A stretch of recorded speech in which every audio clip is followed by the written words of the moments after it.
Parang ikaw mahal. Mahal. Sana all mahal. Ayun, what's up guys? At binabati ko po kayo ng isang mapagpalang araw no sa inyong lahat. Ano man ang iyong ginagawa, nasaan lupalop man kayo ng mundo naroon, mapaumaga, tanghali, gabi, anumang oras man dyan, ay lagi niyo pong tatanan mga kaibigan, mga kalinga. Mag-iingat po kayo palagi. Ito po ako muli, Gerald's TV. Welcome back sa aking munting channel. At ngayon nga ay nakakilig po itong ating pag-uusapan at talagang kung ikaw man ay wala pong pinipili dito sa pag ikaw kinikilig no mga kaibigan, mga kalinga, matanda, bata, may ipin o wala, ay sigurado ay kikiligin ka at matutuwa ka no dito sa video na ito. At tungkol po ito no dito sa Love Team Kalingap Edo at Erica. So ito nga si Kalingap Edo ay hindi na nakapagpigil at inilabas niya na kung ano yung nararamdaman niya dito kay Erica. So umami na mga kaibigan, umami na po. Ayun.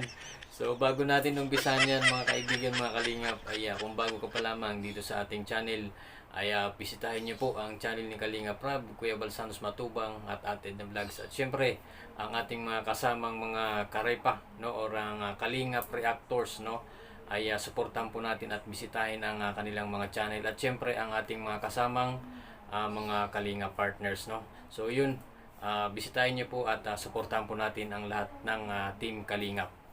Sa part 26 nga po mga kaibigan sa vlog ni Kalingap Rab, itong kay Kalingap Edo at kay Erica, ay grabe po ang nangyari na nakakakilig. Kapag pinanood niyo po yung video na mulat sa umpisa hanggang sa kaduluduluhan, ay lagi po kayong ngingiti. Nakakakilig po at nakakatuwa silang dalawa panoorin.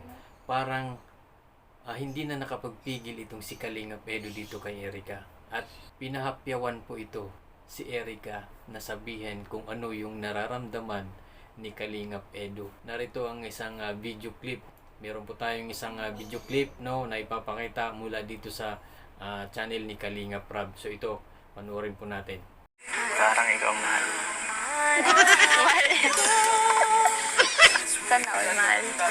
So yun, napanood naman natin. Napapansin ko po no na parang si Kalingap Edo ay nininervyos, pinagpapawisan at kinakabahan sa tuwing katabi niya itong si Erica. Mapapansin nyo mga kaibigan ay para siyang nauutal no. So ganun siguro mga kaibigan ang pakiramdam ng taong umiibig, lalo't na kapag katabi mo yung babaeng iniibig mo no. So yun, nakakakilig mga kaibigan, di ba? At ang gusto ko dito mga kaibigan sa love team na ito ay pareha silang napaka-cool nilang dalawa. No? Lalong-lalo na ito si Kalingap Edo na parang nag-iisip pa siya kung ano yung sasabihin niya. Kasi nga mga kaibigan, nakikita ko parang nakikita ko kay Kalingap Edo na naghahalo yung nervyos at kaba. Alam nyo yun? Yung may gusto kang sabihin pero hindi mo maisabi dahil nga inuunahan ka ng kaba.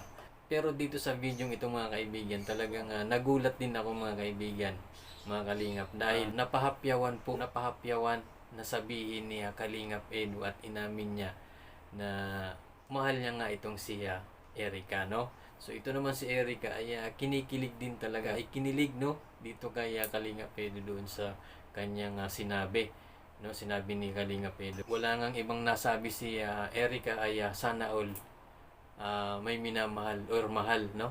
Kaya naman marami po ang sumusubaybay dito sa love team na ito dahil kikiligin ka sa dalawa dahil parehas po silang mahiyain, tapos parang nag-uunan sila kung sino yung unang magsasalita, kung si Kalingap Edo ba or si Erica. Pero ang napapansin ko sa kanila mga kaibigan, mga Kalingap, ay napaka-cool nilang dalawa no, na talagang para sa akin bagay sila. Gwapo si Kalingap Edo at maganda si Erica. Mabait si Erica at sobrang bait naman ni Kalingap Edo. Kaya susubaybayan po natin no ang kanilang teleserye ng kanilang love team no mga kaibigan. So kaya mga kaibigan no, subaybayan po natin ang teleseryeng ito. Ito yung nakakapagbigay sa atin ng kasiyahan at nakakapagpangiti no sa tuwing ito ay mapapanood natin ang love team na ito. Abangan natin yung mas lalong nakakakilig na mga moment nila. So yun lamang po mga kaibigan ng ating reaction ngayon at maraming salamat po sa inyong panonood. no, at sa syempre doon sa mga nag-subscribe at patuloy na sumusuporta dito sa ating channel, no, at sa mga silent viewers, no, maraming salamat po sa inyo at sa mga nag-subscribe at nagtitiwala dito sa ating channel. So yun lamang po mga kaibigan, maraming salamat po sa inyo at syempre huwag niyo pong kalimutang bisitahin ang channel ni Kalinga Prab, Kuya Balsans Matubang at Edna Vlogs, at syempre ang kasama nating mga Kalinga Reactors at mga Kalinga Partners. So yun lang po, maraming salamat po at God bless you all. Bye bye.